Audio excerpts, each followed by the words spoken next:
আসসালামু আলাইকুম। যারা রেগুলারলি আমার ভিডিও দেখেন আশা করি আপনারা বুঝতে পারছেন যে আজকে খুবই একটা ডিফারেন্ট সেটআপে আছি। আজকে ভিডিও করার কোনো প্ল্যান ছিল না, কিন্তু হঠাৎ করে খুবই একটা ইম্পর্টেন্ট পয়েন্ট মাথায় আসলো। তো চিন্তা করলাম জাস্ট ক্যামেরাটা অন করে আপনাদের সাথে একটু জাস্ট কথাবার্তা বলি। সেটা হলো, আপনাদের মধ্যে অনেকেই হয়তো ইউএন বা বিভিন্ন ধরনের এনজিও জবে অ্যাপ্লাই করেছেন অনেক সময়, কিন্তু কখনই সেখান থেকে আপনারা কোনো কল ব্যাক পাননি বা কোনো আপনারা ইনফরমেশন পাননি আপনারা সেখানে সিলেক্টেড হয়েছেন বা না হয়েছেন, মানে ঘটনাটা কি হয়েছে কোনো ধরনের ইনফরমেশন আসেনি। তো আমি অনেক চিন্তা করে দেখলাম আর আমার এক্সপিরিয়েন্স থেকে দেখেছি যে এগুলোর মূলত একটা মেইন কারণ হচ্ছে আমাদের English.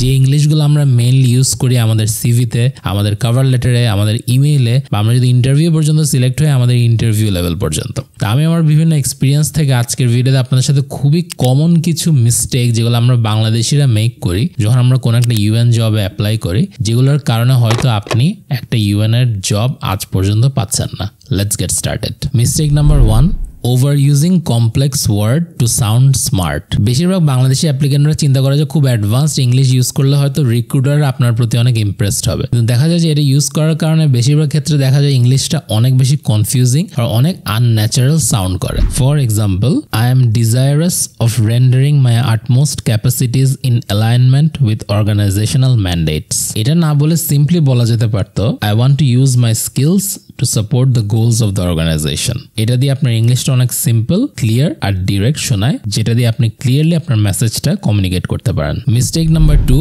Using Banglish phrases or incorrect translations. আর একটা কমন মিস্টেক হচ্ছে ডিরেক্টলি বিভিন্ন বাংলা ফ্রেজকে ইংলিশে ট্রান্সলেট করা, যেটা শুনতে খুবই আনন্যাচারাল লাগে যখন আপনি একটা প্রফেশনাল রাইটিং করছেন। For example, I passed from university.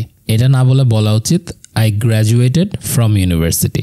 Then I want to do job in UN. না বলে বলা যেতে পারে, I want to work for the UN. অর্থাৎ আপনি রিয়েল ইংলিশ এক্সপ্রেশন ইউজ করবেন, not literal translations. Mistake number 3, over using I in every sentence. আমি খেয়াল করেছি বিভিন্ন বাংলাদেশি অ্যাপ্লিকেন্ট প্রত্যেকটা সেন্টেন্সই দেখা যায় আই দিয়ে স্টার্ট করে, যেটার জন্য এই লেটারটা শুনতে খুবই বেশি রিপিটেটিভ শোনায়। For example, I worked on a project, I learned budgeting, I managed a team. এভাবে না বলে যেটা বলা যায় সেটা হচ্ছে, while managing a community project, I led budgeting and team coordination. অর্থাৎ আপনাকে সেন্টেন্স স্ট্রাকচারে বিভিন্ন ধরনের ভ্যারাইটি ইউজ করতে হবে, যেটা শো করবে আপনার ইংলিশের ম্যাচিউরিটি। মিস্টেক নাম্বার 4 হচ্ছে ইনকারেক্ট ইউজ অফ টেন্স। আপনার সেন্টেন্স একটা রং ভার্ব টেন্স ইউজ করা হতে পারে একটা রেড ফ্ল্যাগ আপনার রিক্রুটারের জন্য। ফর এক্সাম্পল, অনেকেই বলে থাকে, I manage the project last year. এটা বলাটা ভুল, যেটা আপনাকে বলতে হবে সেটা হচ্ছে, I managed the project last year. সেখানে সিম্পল টিপটা হচ্ছে, পাস্ট এক্সপিরিয়েন্সের জন্য আপনাকে পাস্ট টেন্সটা কনসিস্টেন্টলি ইউজ করতে হবে। Mistake number 5, poor email or cover letter tone. অনেক অ্যাপ্লিকেন্টই কভার লেটার বা ইমেল লিখে যেটা আইদার খুবই ক্যাজুয়াল হয় অথবা খুবই রোবোটিক শোনায়। একটা খুবই ইনফর্মাল এক্সাম্পল হতে পারে, hi sir, I need a job in UN, please see my CV. এটা না বলে একটা বেটার ইমেল হতে পারে, dear concern, I am writing to express my interest in, তারপর পজিশনটা, please find my CV attached for your review. So আপনার টোনটা হবে রেসপেক্টফুল আর একটা প্রফেশনাল ল্যাঙ্গুয়েজে, সেটা হোক আপনার কভার লেটার বা হোক আপনার ইমেলের ক্ষেত্রে। Mistake number 6, ignoring proof reading or spell check. ছোট ছোট স্পেলিং অথবা গ্রামার মিস্টেক, যেমন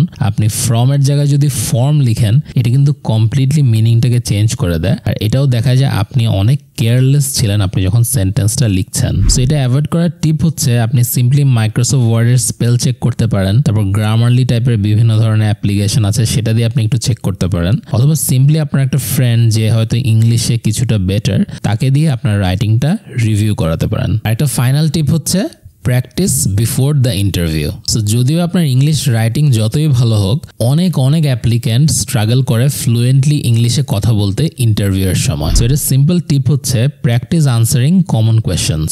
common questions like, tell me about yourself, why do you want to work for the UN, describe a time you led a team, etc. এরকম অনেক ধরনের common questions. বিভিন্ন ধরনের tool যেমন গুগল মিট, ক্যামলি trial version, অথবা simply আপনার ফোনের ক্যামেরা দিয়ে আপনাকে নিজেকে রেকর্ড করতে পারেন to improve your fluency. So আশা করি আপনি এখন জানেন যে বাংলাদেশিরা কমনলি কোন কোন ইংলিশ মিস্টেক্স করে থাকে একটা ইউএন জবে অ্যাপ্লাই করার সময়। শুধুমাত্র একটা জিনিস মনে রাখবেন, you don't need perfect English, you just need clear, confident and professional communication. যারা যারা এতক্ষণ পর্যন্ত ভিডিও দেখেছেন অনেক থ্যাংক ইউ। আজকে খুবই একটা ইনফর্মাল সেটিং এ ভিডিওটা করলাম। হঠাৎ করে মাথায় পয়েন্টগুলো আসলে তো চিন্তা করলাম ক্যামেরাটা অন করে আপনাদের সাথে জাস্ট একটু কথা বলি। সো আমাকে কমেন্টে জানাতে পারেন যেই টপিকসগুলোর কথা বললাম বা যে মিস্টেক্সগুলোর কথা মেনশন করলাম, আপনারা কি কেউ এগুলোর সাথে রিলেট করতে পেরেছেন নাকি, বা আপনাদের ফার্দার কোনো কোয়েশ্চেন্স আছেন নাকি, প্লিজ আমাকে কমেন্টসে জানাবেন। And like, share and subscribe for more global career tips. আসসালামু আলাইকুম, আল্লাহ হাফেজ।